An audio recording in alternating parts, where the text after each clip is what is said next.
नमस्कार दोस्तों, 24 जुलाई 2020 के एडिटोरियल डिस्कशन में आपका स्वागत है। देखते हैं आज कौन कौन से एडिटोरियल्स हैं और कौन कौन से हम लोग डिस्कस करेंगे।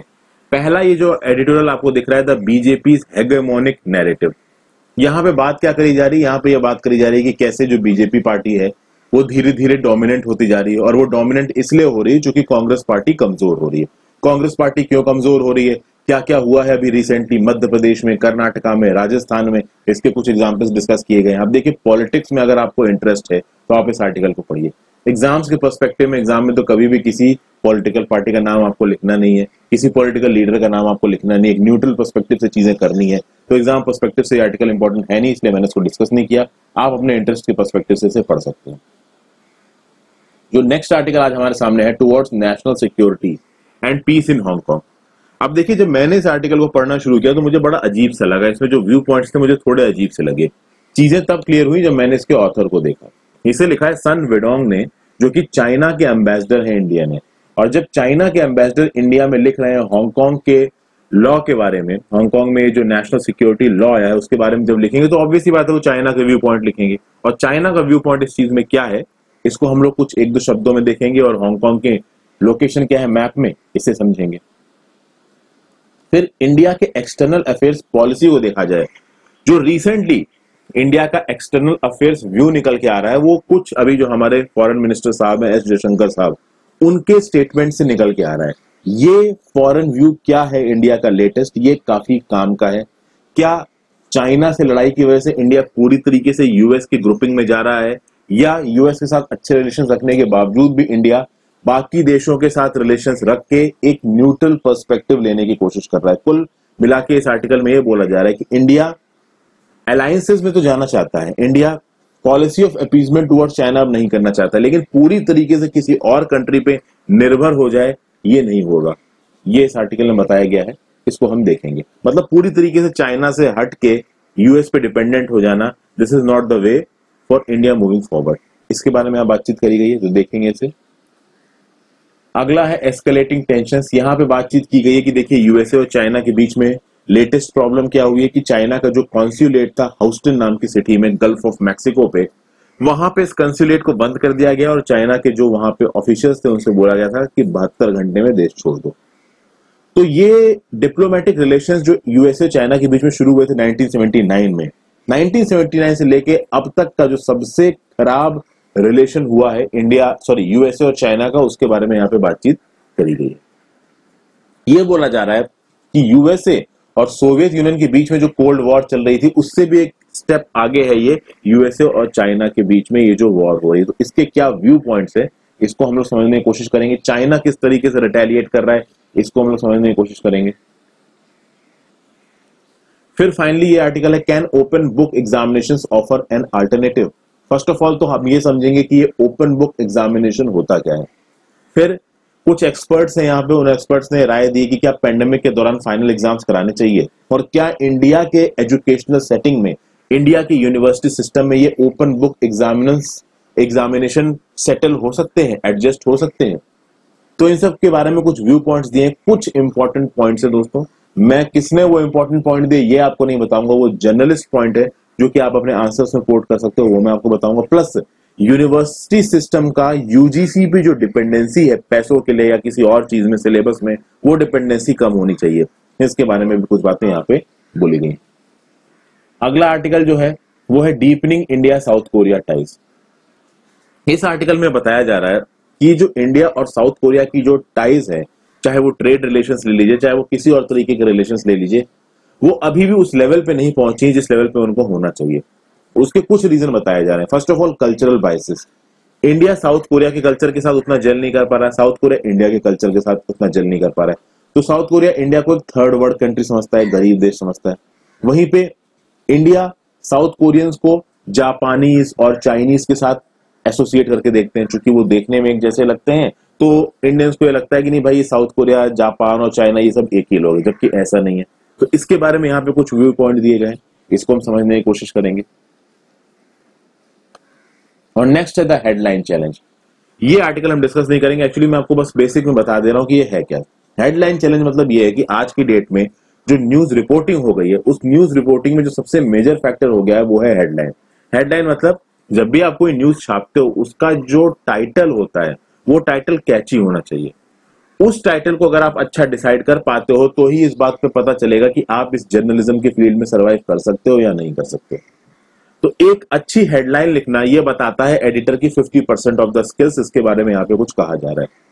तो आज की डेट में जब लोगों का ध्यान आकर्षित करने के लिए समय बहुत कम है, न्यूज रिपोर्टिंग वो 24/7 हो सकती है, उस समय पे हेडलाइंस की यूटिलिटी क्या है इसके बारे में यहाँ पे बातचीत की गई है। तो उतना इंपॉर्टेंट ये आर्टिकल मुझे नहीं लगा। ठीक है, थोड़ा सा आइडियोलॉजिकल भी एग्जाम्स के पर्सपेक्टिव से सीधे सीधे इंपॉर्टेंट नहीं है। और देखिए हेडलाइन वाला कंसेप्ट तो देखिए हर जगह है, चाहे वो न्यूज रिपोर्टिंग में हेडलाइन हो, चाहे यूट्यूब के थंबनेल्स हो। अगर आप न्यूज पढ़ोगे या नहीं पढ़ोगे ये इस बात पर डिपेंड करेगा कि उस वीडियो का, उस आर्टिकल का हेडलाइन क्या है, उस वीडियो का थंबनेल क्या है। तो जो फर्स्ट चीज नजर आती है व्यूअर्स को, उसको अच्छा करना बहुत जरूरी है और बस इसी बारे में इस आर्टिकल में कह रखा है। उतना इंपॉर्टेंट नहीं है एग्जाम्स के पर्सपेक्टिव से, तो मैं इसको स्किप कर रहा हूं। अब आते हैं towards national security and peace in Hong. इस आर्टिकल को लिखा है चाइना के एम्बेसडर ने। देखते हैं इनका क्या बोलना है। अच्छा, सबसे पहले तो दोस्तों हांगकांग की लोकेशन देखते हैं। ये आपको मैप नजर आ रहा है, इस मैप में आपको इंडिया नजर आ रहा है, चाइना नजर आ रहा है, नॉर्थ कोरिया, साउथ कोरिया सब नजर आ रहे हैं। हांगकांग आपको इस ब्लैक रंग के डॉट से नजर आ रहा है। थोड़ा सा हम लोग इसको अगर मैप को जूम करो तो आप देखिए ये जो हांगकांग है दोस्तों, ये जो ग्वांगझोउ है इसके बिल्कुल साउथ में आपको नजर आ रहा है। आप कह सकते हो कि जो चाइना का eastern portion, to be precise south eastern portion, जो south eastern portion of the China में ये हांगकांग पड़ता है। अब यहाँ पे मैप बेस्ड क्वेश्चन क्या बन सकता है? मैप बेस्ड क्वेश्चन देखिए यहाँ पे ये बन सकता है कि ताइवान की जो कैपिटल है तैपई, और ये रहा हांगकांग, और हांगकांग के जस्ट साउथ में आपको नजर आ रहा है मकाऊ। मकाऊ एक प्रोमिनेंट टूरिंग डेस्टिनेशन है, बड़े सारे कसिनोस चलते हैं मकाऊ में। इंडियंस के लिए ऑन अराइवल वीजा है मकाऊ में, तो बहुत सारे इंडियंस मकाऊ में घूमने जाते हैं, आप भी घूमने जा सकते हैं। हांगकांग के लिए तो आपको वीजा के लिए अप्लाई करना पड़ेगा। तो कुछ इस तरीके का सवाल बन सकता है कि ज्योग्राफिकल लैटिट्यूड्स के हिसाब से, जो लैटिट्यूड्स हैं, लैटिट्यूड्स के हिसाब से आप हायर टू लोअर के ऑर्डर में लगाइए इन सिटीज को। तो हो सकता है ऑप्शंस में आपके सामने तैपई दे दिया जाए, हांगकांग दे दिया जाए, मकाऊ दे दिया जाए। तो सबसे ज्यादा लैटिट्यूड पे आपको तैपई नजर आ रहा है जो कि ताइवान की कैपिटल है, फिर आपको हांगकांग और फिर उसके नीचे मकाऊ। तो इस तरीके के सवाल भी दोस्तों आपसे पूछे जा सकते हैं। मैप बेस्ड प्रैक्टिस में आपको ये सब चीजें भी समझ के चलनी है। अब इसमें थोड़ा आगे आते हैं, यहां पे देखते हैं हांगकांग का मैप। दोस्तों ये रहा हांगकांग का मैप। अगर हांगकांग के मैप को आप जूम करके देखें तो कुछ इस टाइप का नजर आएगा। यहाँ बहुत सारे आइलैंड है, हांगकांग आइलैंड, ठीक है। तो this is basically the map of Hong Kong. South China Sea में पड़ता है आपका ये हांगकांग। ओके, अब ये आर्टिकल क्या बोलता है? It is in India's interest to maintain stability in the Hong Kong special administrative region given their close economic and trade ties. यहां पे कहा क्या जा रहा है? यहां पे ये कहा जा रहा है कि देखिए चाइना के लिए बहुत इंपॉर्टेंट था कि भाई जो हांगकांग की नेशनल सिक्योरिटी है, जो हांगकांग के स्पेशल एडमिनिस्ट्रेटिव रीजन की नेशनल सिक्योरिटी है, उसको बचा के रखा जाए। यहां पे जो ऑथर है वो क्या कह रहा है कि we have given a final farewell to the history of unguarded national security in Hong. यानी अब तक हांगकांग में हमने अपनी नेशनल सिक्योरिटी को सेफ गार्ड नहीं किया था, अब हमने उसको फाइनली सेफ गार्ड कर लिया। यानी अब जो मेन प्रिंसिपल था जिसके हिसाब से हांगकांग को चलाया जाता था, वन कंट्री टू सिस्टम्स, अब ये one country two system principle हम चला पाएंगे। मतलब कुल मिला के चाइना का ऑफिशियल स्टांस ये है कि अभी भी वन कंट्री टू सिस्टम जो चल रहा था यहाँ पे वो चालू है। मतलब जो हांगकांग के लोग हैं वही एडमिनिस्टर करेंगे हांगकांग को, उनके पास अच्छी खासी ऑटोनॉमी होगी, और उसके साथ साथ ये जो लॉ है, जो नेशनल सिक्योरिटी बिल है, वो नेशनल सिक्योरिटी को सेफगार्ड करेगा। किसी भी तरीके की सेक्शनिस्ट टेंडेंसीज, यानी ऐसी टेंडेंसीज जो ये बोले कि हम हांगकांग चाइना से अलग हो जाएंगे, उनको रोकेगा। टेररिस्ट एक्टिविटीज को रोकेगा। बाहर के देश जो हांगकांग के इंटरनल एडमिनिस्ट्रेशन में इंटरफियर करते हैं उनको इंटरफियर करने से रोकेगा। मोस्ट प्रोबेबली यहाँ पे जो साइन जा रहा है वो यूएसए और यूके की तरफ जा रहा है, और हांगकांग के लॉफुल राइट्स को सेफगार्ड करेगा। ये सब बातें दोस्तों यहाँ पे कही जा रही है। फिर एक बात और कहा जा रहा है कि फॉरेन फोर्सेस और एक्सटर्नल फोर्सेस ने हांगकांग की पूरी इंटरनल सिक्योरिटी को हिला के रख दिया है, और हांगकांग के इंडिपेंडेंस मांग रहे हैं। जबकि इंडिपेंडेंस का तो मतलब ही नहीं बैठता ना, ये तो वन कंट्री टू सिस्टम है। यहाँ पे मैं जो भी बोल रहा हूँ ये चाइना का जो एम्बेसडर है इंडिया में उनका व्यू पॉइंट है, मेरा व्यू पॉइंट नहीं है, इस बात को ध्यान रखिएगा। ओके, फिर हांगकांग की हालत इस समय पे बहुत ज्यादा खराब हो चुकी है। ये जो सेक्शनिस्ट टेंडेंसीज चल रही है, जो वायलेंस चल रहा है हांगकांग के अंदर, उसके चलते हांगकांग को one of the world's freest economy बोला जाता था, पिछले 25 सालों से वो टाइटल हांगकांग के पास चला गया है।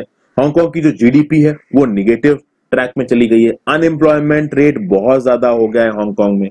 इसलिए जरूरी था कि हांगकांग में जो लीगल लूप होल्स थे उनको बंद किया जाए, नेशनल सिक्योरिटी को हांगकांग में इंप्रूव किया जाए, और इसीलिए हम ये नेशनल सिक्योरिटी बिल लेके आए हैं। अब यहाँ पे और जो एम्बेसडर है वो एक और बात कहने की कोशिश कर रहे हैं, किसी भी तरीके से इस नेशनल सिक्योरिटी बिल से जो वन कंट्री टू सिस्टम चल रहा है हांगकांग में वो बंद नहीं होगा, जो कैपिटलिस्ट सिस्टम चल रहा है हांगकांग में वो बंद नहीं होगा, जो हांगकांग के लोगों को ऑटोनॉमी दी गई है वो नहीं छीनी जाएगी, हांगकांग की जो इंडिपेंडेंट जुडिशियल पावर थी वो नहीं छीनी जाएगी, उनके पास एडजुडिकेशन की ताकत अब भी रहेगी, और हम हांगकांग के रेजिडेंट्स को लॉफुली एडमिनिस्टर करेंगे, लॉफुल राइट्स दिए जाएंगे हांगकांग के रेजिडेंट को। ये सब बातें देखिए यहाँ पे दोस्तों बोली गई हैं। हाँ, ये जो नेशनल सिक्योरिटी बिल है, अगर कोई सेक्शनिस्ट टेंडेंसीज की बात करेगा, चाइना के अगेंस्ट बात करेगा, तो उनको ये नेशनल सिक्योरिटी बिल रोकेगा। अच्छा, कुछ बातें और कही गई हैं जिन पे थोड़ा सा डाउट है। फर्स्ट ऑफ ऑल दोस्तों, हांगकांग एक बहुत इंपॉर्टेंट फाइनेंशियल सेंटर है, एक बहुत इंपॉर्टेंट ट्रेड सेंटर है, एक बहुत इंपॉर्टेंट शिपिंग सेंटर है। फाइनेंशियल सेंटर तो बहुत ही ज्यादा इंपॉर्टेंट है। अगर फाइनेंशियल मार्केट्स की बात करें, सबसे ज्यादा जो इन्वेस्टमेंट बैंक है, अगर नंबर वन पे देखा जाए तो न्यूयॉर्क, उसके बाद अगर बात करें तो लंदन, लंदन के बाद अगर आता है तो हांगकांग, हांगकांग के बाद आपका सिंगापुर आता है, हांगकांग सिंगापुर में कॉम्पिटिशन चलता है।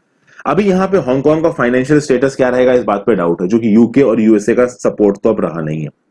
ये सब बातें कही जा रही। शिपिंग सेंटर कितना अच्छा रहेगा, जो फॉरेन इन्वेस्टर्स हैं जो कि ज्यादातर यूएसए से आते थे, वो किस हद तक हांगकांग में इन्वेस्ट करेंगे, इस बात पे भी डाउट है। यहाँ पे कुछ और स्टैटिस्टिक्स दिए हैं। जो standard and poor credit rating agency है ना, उसने हांगकांग को अभी भी AA+ की रेटिंग दी है। अब ये AA+ की रेटिंग कितनी इंपॉर्टेंट है ये तो आने वाले समय में पता चलेगा। और ये जो इंटरनेशनल क्रेडिट रेटिंग एजेंसीज चलती है ना, उनमें बहुत ज्यादा एक्सटर्नल इन्फ्लुएंस होता है, और चाइना इन्फ्लुएंस करने में तो नंबर 1 है। तो क्रेडिट रेटिंग एजेंसी से अच्छी रेटिंग दिलाना चाइना के लिए कोई बहुत बड़ी बात नहीं है। अगर बात की जाए लोगों के सपोर्ट की, तो यहाँ पे जो ऑथर है, जो चाइना के एम्बेसडर है, वो क्या कहने की कोशिश कर रहे हैं कि देखिए, पब्लिक ओपिनियन भी चाइना के फेवर में है। तो जो 3 मिलियन लोग हैं हांगकांग के, उन्होंने एक पिटीशन साइन किया है और बोला है कि हाँ भाई, ये नेशनल सिक्योरिटी बिल सही है। अब ये जो स्टैट्स यहाँ पे चाइना के एम्बेसडर दे रहे हैं, ये मुझे थोड़े गलत लग रहे हैं। ये बोल रहे हैं कि 3 मिलियन लोगों ने एक पिटीशन साइन किया है जो हांगकांग में रहते हैं, कि हम भाई इस नेशनल सिक्योरिटी बिल के फेवर में हैं। अब सच में इन 3 मिलियन लोगों ने इस पिटीशन को साइन किया है या जबरदस्ती इनसे साइन करवाया गया, ये नहीं कहा जा सकता। फिर कहा जा रहा है कि लगभग 1.28 मिलियन हांगकांग के रेजिडेंट ने एक पिटीशन साइन किया, जिससे वो ये बोलते हैं कि वो यूएस के इंटरफेरेंस को हांगकांग में नहीं चाहते। इस बात पे भी डाउट है। हाँ, ये सही बात है कि जो 44th सेशन हुआ था United Nations human rights council का, वहां पे 70 कंट्रीज ने चाइना के हांगकांग स्टैंड को सपोर्ट किया था। ओके, अब ये 70 कंट्रीज चाइना के इकोनॉमी पे बहुत हद तक डिपेंडेंट है, तो वो ऑब्वियस ही बात है चाइना को सपोर्ट करेंगे ही करेंगे। तो कुल मिला के ये कहा जा रहा है कि देखिए, नेशनल सिक्योरिटी जो लेजिस्लेशन आया है ना, ये चाइना की सोवरेनिटी को बचाने के लिए है। कोई बाहर की ताकत आके हांगकांग को चाइना से अलग नहीं कर सकती। और यहाँ पे ऑथर एक इंपॉर्टेंट बात कह रहे हैं कि दुनिया के 100 से ज्यादा संविधान में ये लिखा हुआ है कि आप बेसिक लॉस को वायलेट कर सकते हो अगर आपकी नेशनल सिक्योरिटी खतरे में। कुछ ऐसा ही इंडिया के संविधान में लिखा हुआ है। तो यहाँ ये कह रहे हैं कि चाइना की नेशनल सिक्योरिटी खतरे में थी, इसलिए हम लोगों ने कुछ समय के लिए बेसिक राइट्स को वायलेट किया, बेसिक राइट्स को रिस्ट्रिक्ट किया। लेकिन फिर भी इस नेशनल सिक्योरिटी बिल के आने के बाद हांगकांग के लोगों के पास पूरी ऑटोनॉमी होगी, वो अपने हिसाब से राज चला सकते हैं, अपने हिसाब से एडमिनिस्ट्रेशन चला सकते हैं। ये सब व्यू पॉइंट है। ये व्यू पॉइंट बहुत सारे लोगों को पसंद देखिए नहीं आएंगे। अब वो पसंद आए ना आए, उससे हमें लेना देना नहीं है। एक कॉन्ट्रेरी व्यू पॉइंट को भी समझना था, तो इसलिए मैंने इस आर्टिकल को इंक्लूड किया। फिर आगे चलते हैं। Calibrated balance, non alignment as a policy must be rethought, but India must be wary of alliance system. यहां पे कुछ व्यू पॉइंट्स हैं जो कि एस जयशंकर साहब ने सामने रखे हैं। क्या बोला जा रहा है इसमें? बोला यह जा रहा है, पिछले कुछ हफ्तों में जो हमारे एक्सटर्नल अफेयर्स मिनिस्टर हैं, जो हमारे फॉरेन मिनिस्टर हैं मिस्टर जयशंकर साहब, उन्होंने बोला है कि देखिए, बहुत सारे ग्लोबल चैलेंजेस हैं। अभी कोरोना का पैंडेमिक है, चाइना का एग्रेशन है, और साथ साथ चाइना यूएस के बीच में जो बवाल चल रहा है। एक बात तो बहुत क्लियर है कि अब हम चाइना को अपीज नहीं कर सकते। The policy of appeasement towards China can not be followed. तो जरूरत क्या है? एक ऐसी पॉलिसी को लेके आया जाए जो कि इंडिया के इंटरेस्ट में हो, और इंडिया के इंटरेस्ट में अब ये नॉन अलाइनमेंट वाली पॉलिसी नहीं हो रही है। क्योंकि प्रॉब्लम क्या है, चाइना हमें चारों तरफ से घेरने की कोशिश कर रहा है, स्ट्रिंग ऑफ पर्ल्स। तो पाकिस्तान को हमारे अगेंस्ट तो कर ही रखा है, नेपाल भी हमारे अगेंस्ट है, बांग्लादेश को हमारे अगेंस्ट करने की कोशिश कर रहा है, भूटान में भी इंटरफेरेंस कर रहा है। तो इस सिनारियो में हम चाइना को ना तो अपीज कर सकते हैं और ना ही नॉन अलाइनमेंट कर सकते हैं। तो कहने का मतलब क्या है, non alignment as a concept belong to a bygone era. तो ये बाइगॉन एरा कौन सा है, जब हमारा देश आजाद हुआ था और यूगोस्लाविया, इजिप्ट और हमारे नेहरू जी ने मिलकर नॉन अलाइंड मूवमेंट बनाया था। उस नॉन अलाइंड मूवमेंट का भी हमको काफी नुकसान हुआ था, क्योंकि जब 1962 में चाइना अटैक करेगा, कोई भी नॉन अलाइंड कंट्री इंडिया के फेवर में नहीं आएगी, इंडिया के मदद में नहीं आएगी। उस समय पे अगर इंडिया के मदद में कोई आ सकता था तो वो था यूएसए, बट यूएसए जल्दी आया नहीं, बहुत लेट आया, चूंकि यूएसए के साथ इंडिया अलाइंड नहीं था। अगर इंडिया यूएसए के साथ अलाइंड होता तो यूएसए जरूर इंडिया की मदद के लिए आता, बट इंडिया का सिद्धांत था नॉन अलाइनमेंट का, और उसके चलते इंडिया को नुकसान हुआ। तो यहां पे जयशंकर साहब क्या कह रहे हैं कि अब नॉन अलाइनमेंट एक बाइगॉन एरा है, मल्टीपोलैरिटी की जरूरत है वर्ल्ड में, और अब ये जरूरत है कि इंडिया एक प्रॉपर स्टैंड ले और उस स्टैंड के चलते वो अपने इंटरेस्ट को सेफ गार्ड करे। तो हमें उन चीजों पे, उन इश्यूज पे रिस्क लेना पड़ेगा जो कनेक्टिविटी के साथ डील करते हैं, मैरीटाइम सिक्योरिटी के साथ डील करते हैं, टेररिज्म के साथ डील करते हैं और क्लाइमेट चेंज के साथ डील करते हैं। तो टेररिज्म के कंटेक्स्ट में पाकिस्तान आ जाएगा, जो हमारे इंसर्जेंट्स हैं अगर उसको चाइना स्पॉन्सर कर रहा है तो चाइना भी आ जाएगा। मैरीटाइम सिक्योरिटी, जो इंडियन ओशन रीजन है, हमें अंडमान निकोबार के अपने आइलैंड्स को स्ट्रेटेजिकली डेवलप करना पड़ेगा ताकि स्ट्रेट ऑफ मलक्का के पास हमारी नेवी डिप्लॉयड रह सके, कनेक्टिविटी को मेंटेन करना पड़ेगा। लेकिन यहां पे एक और चीज बोली है जयशंकर साहब ने। जयशंकर साहब ने पूरी तरीके से नॉन अलाइनमेंट के सिद्धांत को रिजेक्ट नहीं किया है, लेकिन जयशंकर साहब ने यह बोला है कि देखिए, भले ही हम पूरी तरीके से नॉन अलाइंड नहीं है, लेकिन इसका मतलब ये नहीं है कि हम किसी एक खेमे में पूरी तरीके से शामिल हो जाएंगे। मतलब कुल मिला के चाइना को छोड़ के हम पूरे के पूरे यूएसए के साथ मिल जाएं, एक प्रॉपर पार्टनरशिप में आ जाए, मतलब यूएसए की फॉरेन पॉलिसी के हिसाब से हम अपनी फॉरेन पॉलिसी कर लें, ये नहीं होगा। Okay, that it would no longer remain disentangled from difficult decisions, it would not compromise on its independence। हम किसी भी तरीके से अपनी इंडिपेंडेंस पे क्रिटिसाइज कंप्रोमाइज नहीं करेंगे। तो अगर हम यूएसए के साथ एक लिमिट से ज्यादा इन्वॉल्व होते हैं तो यूएसए चाहेगा कि उसकी फॉरेन पॉलिसी के हिसाब से हम अपनी फॉरेन पॉलिसी चलाएं, वो नहीं चल पाएगा, because India never been a part of alliance system nor will it ever be. अब भले पहले हमको इस बात का नुकसान हुआ है, बट हमारी मिलिट्री, हमारी इकोनॉमिक प्रोग्रेस इतनी स्ट्रांग है कि जरूरी नहीं है कि अब हम एक अलायंस का हिस्सा बने। आजादी के बाद तो देखिए ये जरूरत थी, हम कमजोर थे, और जब चाइना जैसा नेबर हो उस समय पे तो देखिए लीडर्स को चाइना का असली चेहरा पता नहीं था। उस टाइम के लीडर्स इतना नहीं सोच सकते थे, उनको इतने गलत ठहराना सही नहीं होगा। बट आज की डेट में चाइना का जो असली चेहरा है वो दुनिया के सामने आ चुका है। तो अलाइनमेंट की जरूरत है ताकि चाइना को चेक किया जा सके। और क्या बात कही जा रही है, पहले जो कोल्ड वॉर था वो यूएसए और सोवियत यूनियन के बीच में था। अब जो कोल्ड वॉर बनता नजर आ रहा है यो यूएसए और चाइना के बीच में बनता नजर आ रहा है।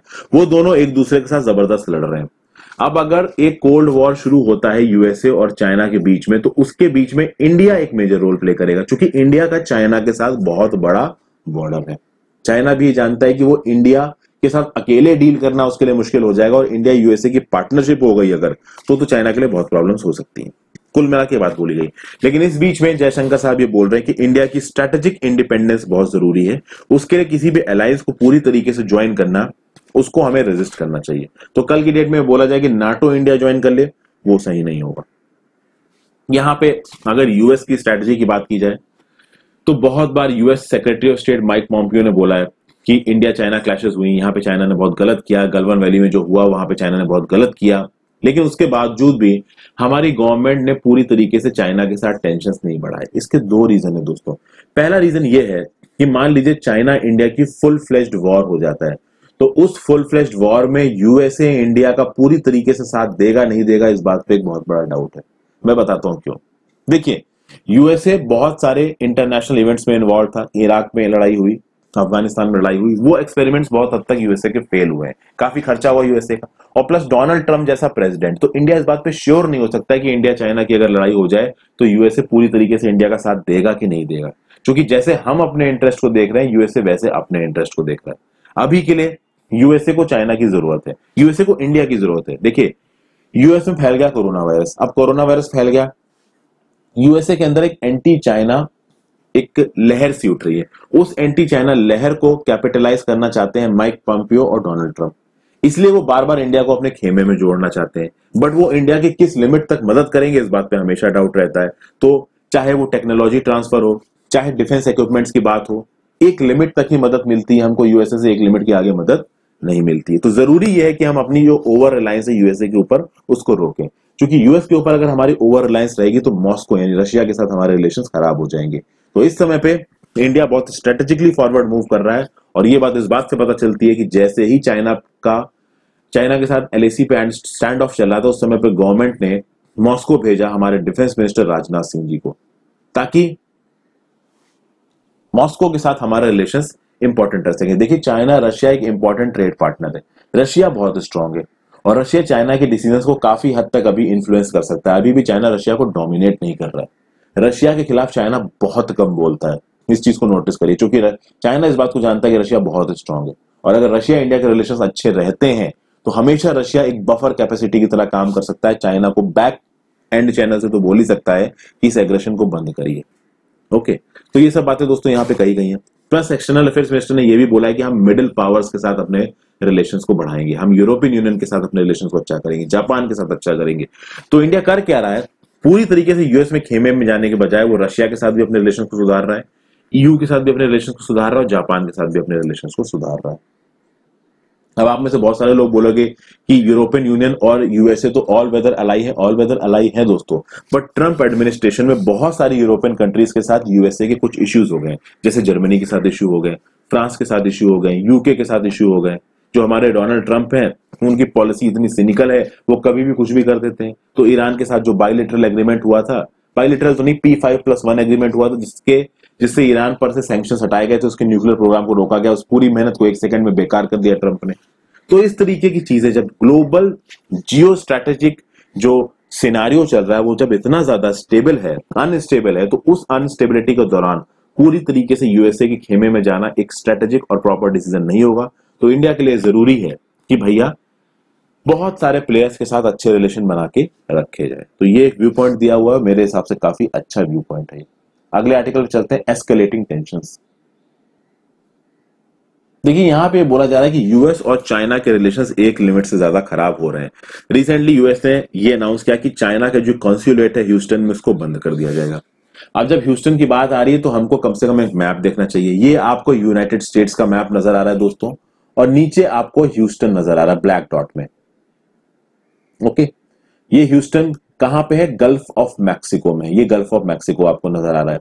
अलग अलग states, Colorado, Kansas, Missouri, Kentucky, Virginia, Tennessee, north Carolina, Alabama, Georgia, Mississippi, Texas. ये जो ह्यूस्टन है ये टेक्सास का पार्ट है, ठीक है। तो Texas state of United states में ये ह्यूस्टन है।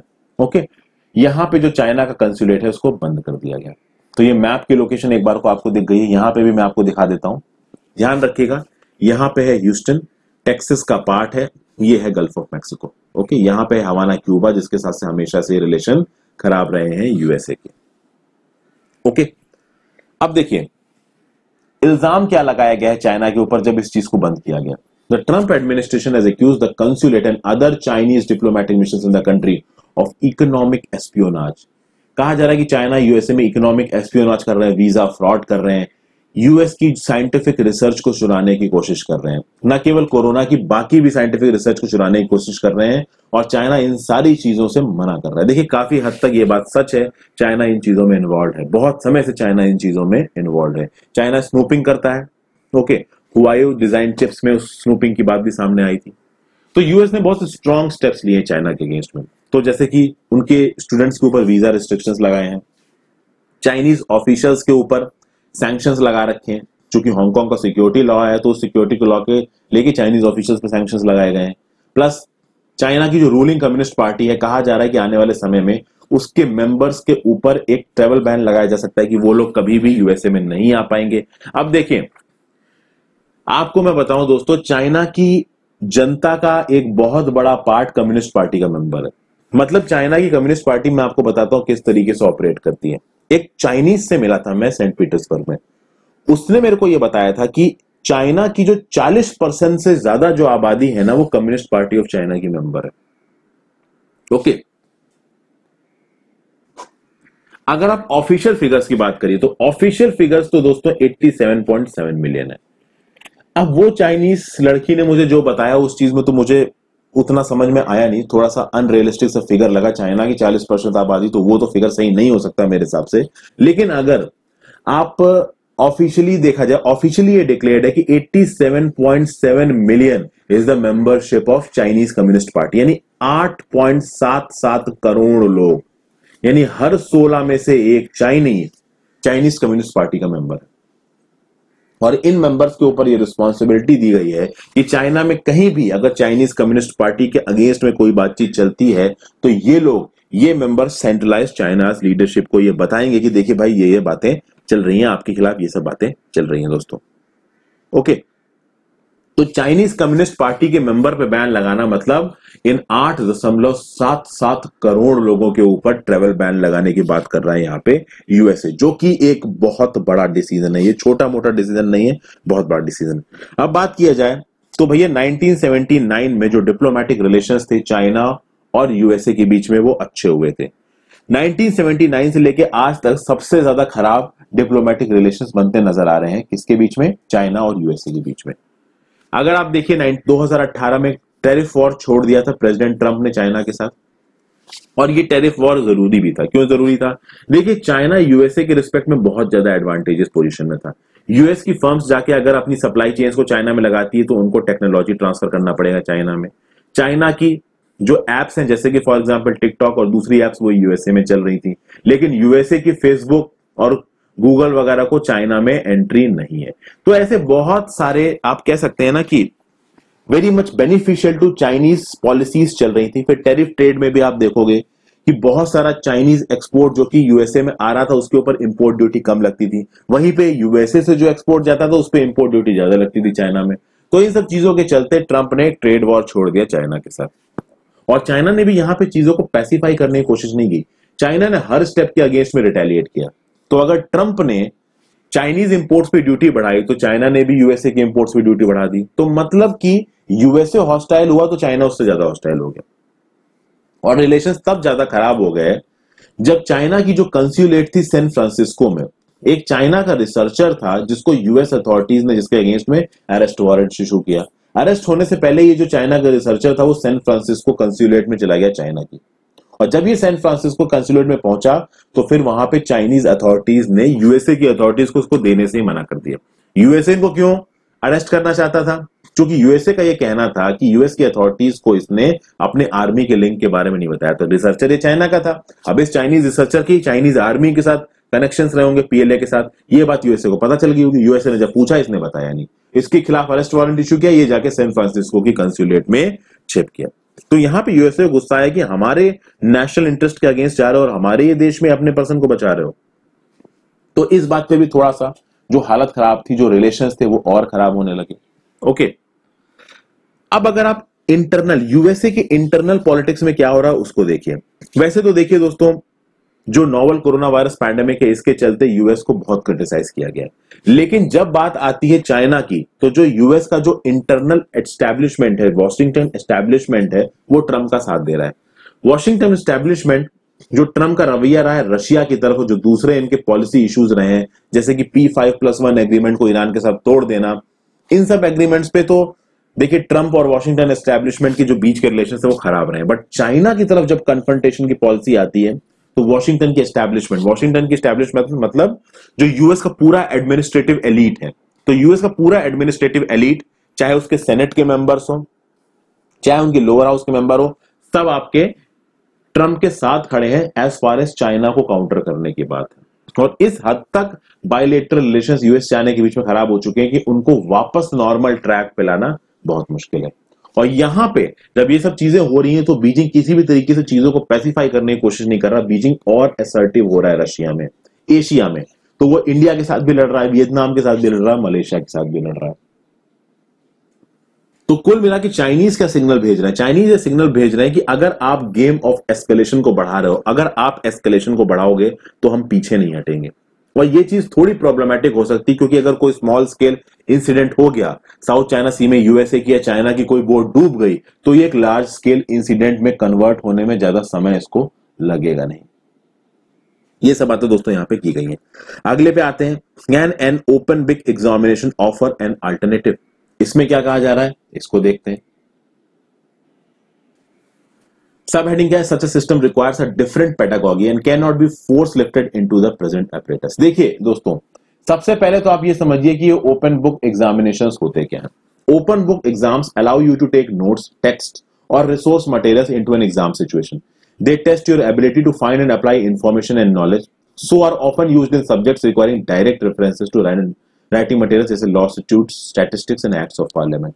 क्या कहा जा रहा है, मतलब ओपन बुक एग्जामिनेशन वो एग्जाम है जहां पे आपको किताब दे दी जाएगी और उस किताब से आप इंफॉर्मेशन देखो, उस इंफॉर्मेशन को इन्फर करके जो सवाल आपको पूछा गया है उसके आंसर को ढूंढने की कोशिश करो। तो यहां पे बहुत हद तक एनालिटिकल स्किल्स प्ले में आ जाएंगी। इंडिया में ऐसा नहीं हो रहा है। इंडिया में कुछ अलग ही तरीके के एग्जाम चलते हैं। इंडिया में क्या होता है कि आपको नोट्स दे दिए जाते हैं, ये आपसे बोल दिया जाता है कि किताब में इतना हिस्सा पढ़ लें। उस किताब में जो डेफिनेशन है वही डेफिनेशन आपसे पूछी जाएगी और वही डेफिनेशन आपको एग्जाम में लिखनी है।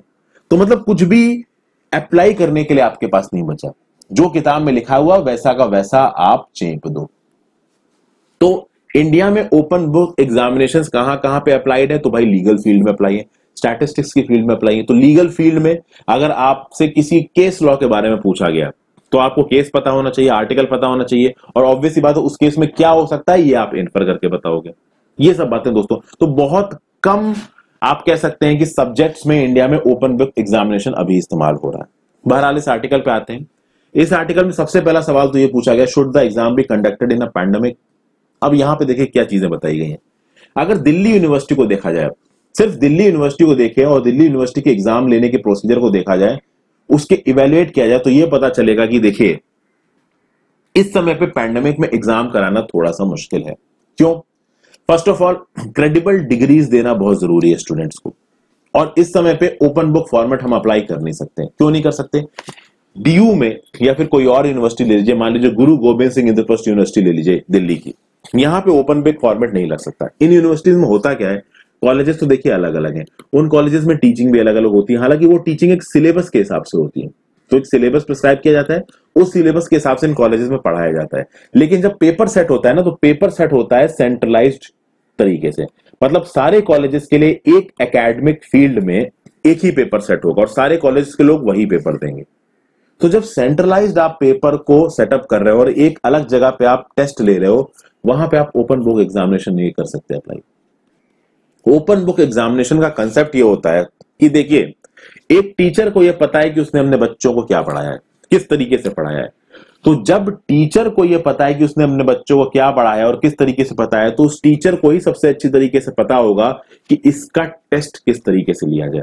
हालांकि यहां पे एक और बात निकल के आती है कि टीचर का एफिशिएंट होना बहुत जरूरी है। अगर टीचर ही एफिशिएंट नहीं है, कमजोर है, दिमाग से पैदल है, तो वो कुछ नहीं कर पाएगा। इंडिया में ये भी एक बहुत बड़ी प्रॉब्लम है कि टीचर्स कितने एफिशिएंट हैं, नहीं है, that is a different issue. तो अगर ओपन बुक एग्जामिनेशन लेना है तो सबसे बड़ी बात है टीचर को ऑटोनॉमी देनी पड़ेगी। लेकिन इंडिया में टीचर के पास ऑटोनॉमी है नहीं, क्योंकि पेपर सेंट्रलाइज तरीके से सेटअप होते हैं। तो यूनिवर्सिटी में पेपर सेटअप होंगे, उनको अप्रूवल मिलेगा यूजीसी से, फिर वो होंगे और अलग अलग लोग जाके उन पेपर को देंगे। तो इस बात पे डिपेंड नहीं करता है कि उन एग्जैक्ट कॉलेजेस में क्या पढ़ाया गया, पेपर एक ही आएगा। तो यहां पे देखिए इंडिविजुअल कॉलेजेस की आइडेंटिटी और इंडिविजुअल टीचर्स की आइडेंटिटी रही नहीं, क्योंकि सब कुछ सेंट्रलाइज तरीके से हो रहा है। तो फर्स्ट ऑफ ऑल पैंडेमिक में ये जो इवैल्यूएशन है ये बहुत मुश्किल हो गया है। क्यों मुश्किल हो गया है?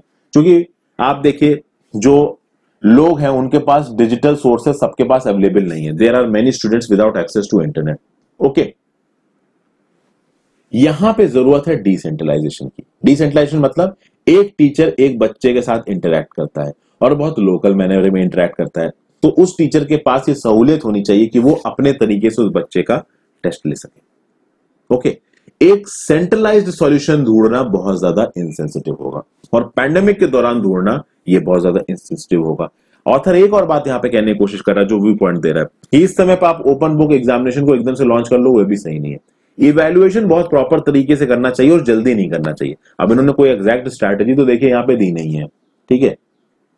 यहां बातचीत चल रही है यूजीसी के उस नोटिफिकेशन पे जिसने बोला है कि जो यूनिवर्सिटीज हैं, हायर एजुकेशन है, उनके फाइनल सेमेस्टर के एग्जाम होंगे।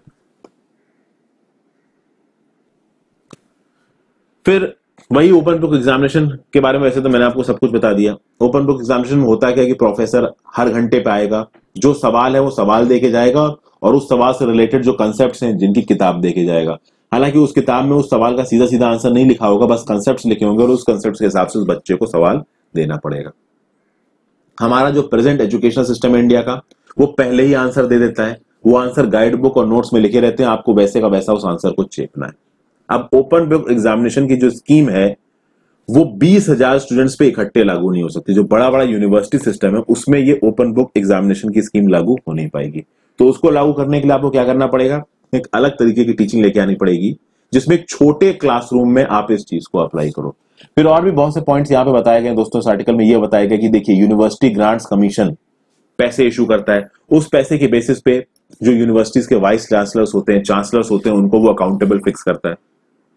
यहाँ पे यूएस की यूनिवर्सिटी से एग्जांपल दिया गया है, एमआईटी हार्वर्ड। एमआईटी हार्वर्ड को जो पैसा आता है गवर्नमेंट की तरफ से, वो पैसा किसी कंडीशन के साथ फिक्स नहीं होता है। इंडिया में जो पैसा यूनिवर्सिटीज के पास जाता है यूजीसी की तरफ से, वो कंडीशंस के साथ फिक्स होता है। तो आप इस चीज को पूरा करेंगे तो आपको इतना पैसा मिलेगा। प्लस इंडिया में एक और प्रॉब्लम है, पूरा का पूरा जो सिलेबस है वो शुरू हो जाता है, पढ़ाई शुरू हो जाती है और पैसा आने में अक्सर कर लेट हो जाता है।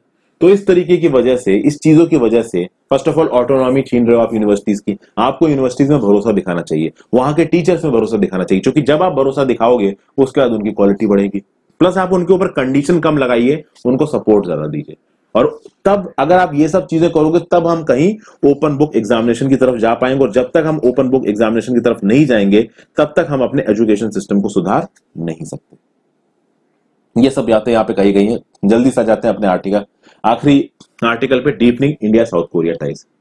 People from the two countries need to overcome cultural biases and move closer to each other. सबसे पहले भाई साउथ कोरिया का मैप देखते हैं।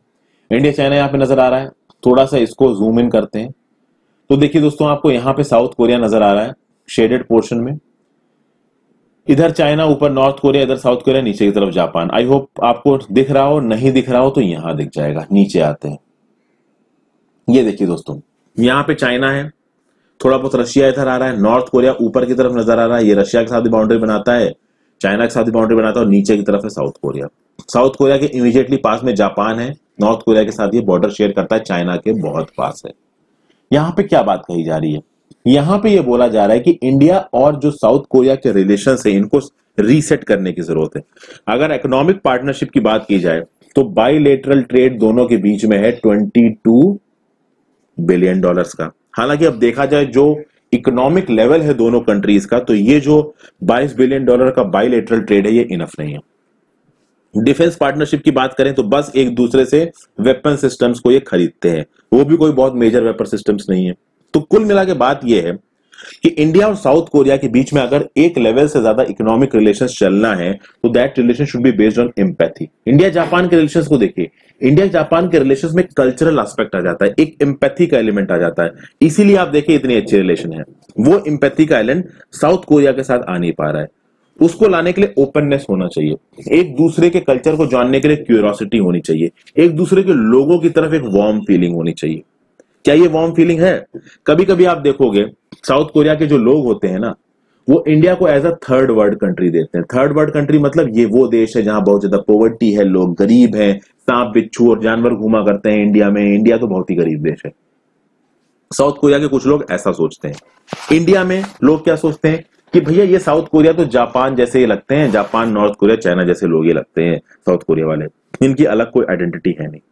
अब इस तरीके का जो इमेजिनेशन है इंडिया साउथ कोरिया के लोगों के बीच में, मासस के बीच में, इससे काम नहीं बन पाएगा।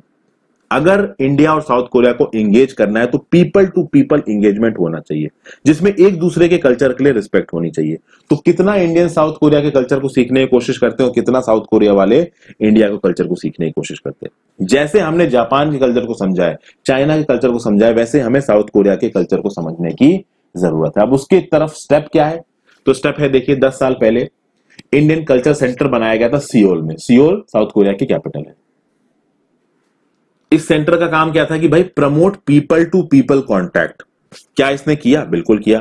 तो भैया साउथ इंडिया की डांस स्टाइल्स को साउथ कोरिया के बच्चों को सिखाया गया, फिर इंडिया के खाना को बना के साउथ कोरिया के लोगों को खिलाया गया, सिखाया गया। तो देखिए ये सब चीजें अच्छी तो है, बट जरूरी ये है कि साउथ कोरिया की कैपिटल सियोल में जो अर्बन एलिट्स रहते हैं उनसे आगे बढ़े ये इंटरनेशनल इंडियन कल्चर सेंटर। ये Indian culture centre south Korea के रूरल इलाके में जाए, वहां के कॉमन मैन के साथ अपने आप को एसोसिएट करने की कोशिश करें, ना कि केवल सियोल में रहने वाले अर्बन एलिट्स के साथ अपने आप को कनेक्ट करें। वहीं पे जो साउथ कोरिया के जो कल्चरल सेंटर्स इंडिया में खुले हुए हैं, इंडिया उन कल्चरल सेंटर्स के साथ अपने आप को एसोसिएट करे। और इंडिया और साउथ कोरिया की जो रिलेशनशिप है ये बहुत इंपॉर्टेंट है, क्योंकि एशिया में एक ऐसा हेगेमॉन है, यहाँ चाइना का नाम लिखा नहीं है बट चाइना की बात हो रही है, तो जरूरी यह है कि इस चाइना के हेगेमॉन से निपटने के लिए इंडिया और साउथ कोरिया की रिलेशन अच्छी हो। खासकर इस कंटेक्स्ट में दोस्तों की देखिए, साउथ कोरिया यहाँ पे है, बगल में ही चाइना है, बगल में ही नॉर्थ कोरिया है। साउथ कोरिया का जो नेबरहुड है वो भी बहुत ट्रबल्ड नेबरहुड है। North Korea is an all weather ally of China. तो कल की डेट में चाइना अगर साउथ कोरिया पे एग्रेशन करना चाहे तो बहुत आराम से कर सकता है। हालांकि साउथ कोरिया के दोस्त भी हैं, जापान पास में, हालांकि जापान और साउथ कोरिया के बीच में भी बड़े इश्यूज हैं दोस्तों। साउथ कोरिया और जापान पूरी तरीके से दोस्त नहीं है, तो इसीलिए जरूरी है कि साउथ कोरिया भी इंडिया के साथ अपने रिलेशनशिप्स को अच्छा करे, ताकि चाइना के अगेंस्ट एक डेटरेंट साउथ कोरिया को भी मिले। ये सब बातें इस आर्टिकल में कही गई हैं। तो यहां पे क्या बोला जा रहा है, the given the current focus on diplomatic initiatives an important but not the only component of a potentially rich bilateral space, it can sometimes be complicated for the average South Koreans to access to its office and services। कहने का मतलब यह है कि जो Indian culture centre है वहां पे पूरी तरीके से साउथ कोरियंस को अभी सर्विसेज नहीं मिल पा रही हैं। उसी तरीके से जो साउथ कोरिया के कल्चर सेंटर्स हैं इंडिया में, वहां पे इंडियंस को सर्विसेज नहीं मिल पा रही। इन दोनों सर्विसेज को इंप्रूव करने की जरूरत है, पीपल टू पीपल कॉन्टैक्ट को इंप्रूव करने की जरूरत है, तभी साउथ कोरिया और इंडिया के जो रिलेशंस है, चाहे वो इकोनॉमिक रिलेशंस हो, डिफेंस रिलेशन हो, ट्रेड रिलेशन हो, इन्वायरमेंटल रिलेशंस हो, तभी वो इंप्रूव हो पाएंगे। ये सब बातें दोस्तों यहाँ पे कही गई। आई होप आपको इस वीडियो से कुछ सीखने को मिला होगा। मैं ज्यादा से ज्यादा पॉइंट्स को इंक्लूड करने की कोशिश करता हूँ, ज्यादा से ज्यादा मीनिंगफुल चीजें बताने की कोशिश करता हूँ, आर्टिकल को समझाने की कोशिश करता हूँ। आई होप आपको मेरा ये इनिशिएटिव पसंद आ रहा हो। आप कमेंट्स करते हैं दोस्तों, बहुत अच्छा लगता है, प्लीज कमेंट करते रहिए, वीडियोस को देखते रहिए। Thank you for watching, share जरूर कर दीजिएगा।